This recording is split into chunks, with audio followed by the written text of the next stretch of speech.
Royal shock breaking this morning. Princess Leonor of Asturias Wadding date finally revealed.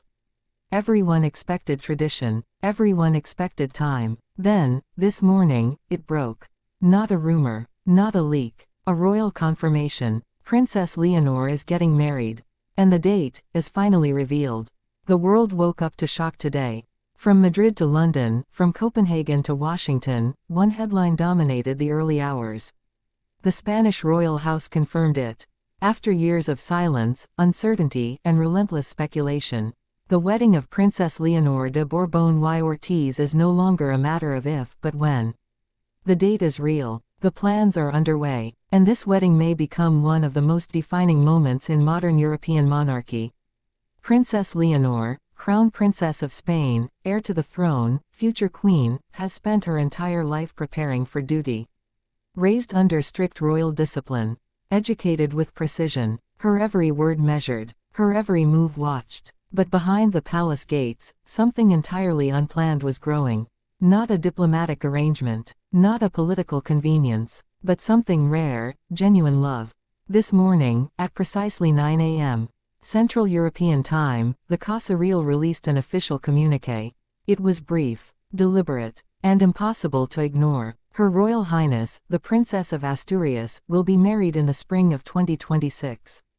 May 23, a Saturday. The ceremony will be held at the Monasterio de San Lorenzo de El Escorial, a deeply symbolic location. Not just sacred ground, but royal ground. The spiritual heart of Spanish monarchy. The resting place of kings. But the surprise wasn't just the date. It was the man. For over 3 years, speculation has clung to Leonor like a shadow.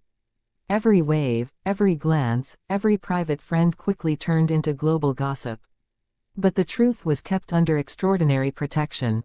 Now, it's confirmed. She is marrying Alejandro Muñoz Casillas. Not a prince, not a noble, not a foreign diplomat's son, but a Spanish citizen, raised in Sevilla, son of a career diplomat and a literature professor. 30 years old, educated in international law, fluent in Spanish, French, Arabic, and English. And perhaps most importantly, someone who has lived in silence. Because even before the public announcement, Alejandro had already become part of Leonor's world. Quietly, intimately, carefully. Their story began years ago, through mutual family connections. At first, a casual conversation at a private royal reception. But even then, something was different. Leonor, normally guarded, reserved, lit up when she spoke to him. She asked questions. She laughed. It wasn't about status. It wasn't about legacy. It was about being seen, not as a symbol, but as a young woman. Over the next year, their bond deepened. Letters exchanged. Private visits during Leonor's time in Wales, while she was studying at UWC Atlantic College. Weekend meetings in Geneva, carefully orchestrated walks through remote Spanish towns. And slowly, he was introduced to the family. First to Queen Letizia, who, sources say, was immediately protective. She pressed hard. Background checks, private conversations, even moments of deep skepticism. But Alejandro never tried to impress. He listened. He stayed in the background. And he never spoke a word to the press. Then came King Felipe, a man of duty, of responsibility. He knew what was at stake. And yet, after months of quiet observation, Felipe gave his approval. Not publicly, not with ceremony, but in a private meeting with his daughter, where he said one sentence. If he is your peace, he is our future. The engagement happened quietly, months before the announcement. A secluded garden in northern Spain. No photographers, no audience, no crown, just Leonor and Alejandro, alone beneath a sky no one else saw. He asked. She said yes. No advisors, no formal blessing required. But then came the challenge. How would Spain react? A country divided in its views of monarchy. A country that's seen scandal, protest, and painful transition. Would it embrace this love story? Or reject it as a break from tradition? The royal house delayed the announcement for nearly a year.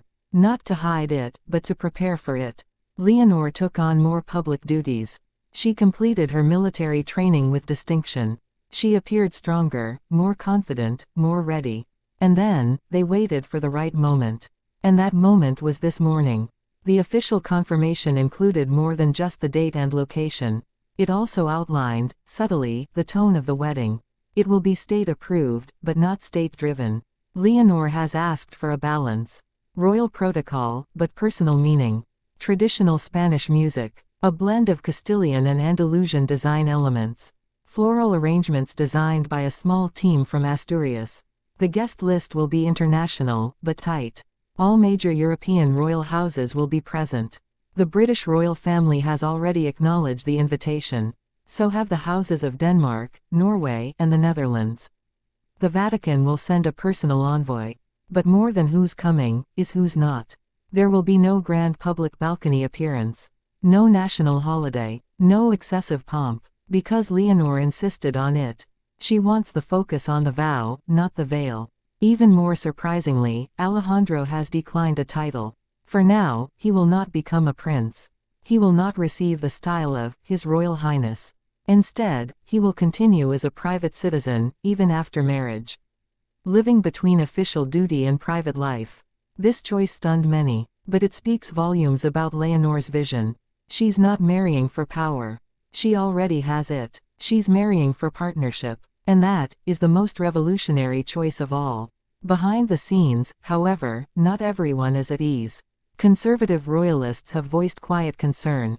Some worry the marriage may weaken Leonor's symbolic authority.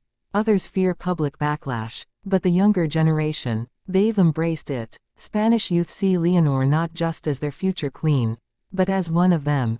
A young woman choosing love and leading with it. As for Queen Letizia, those close to her say she's emotional, but proud. She sees her daughter making choices that she herself once fought to make.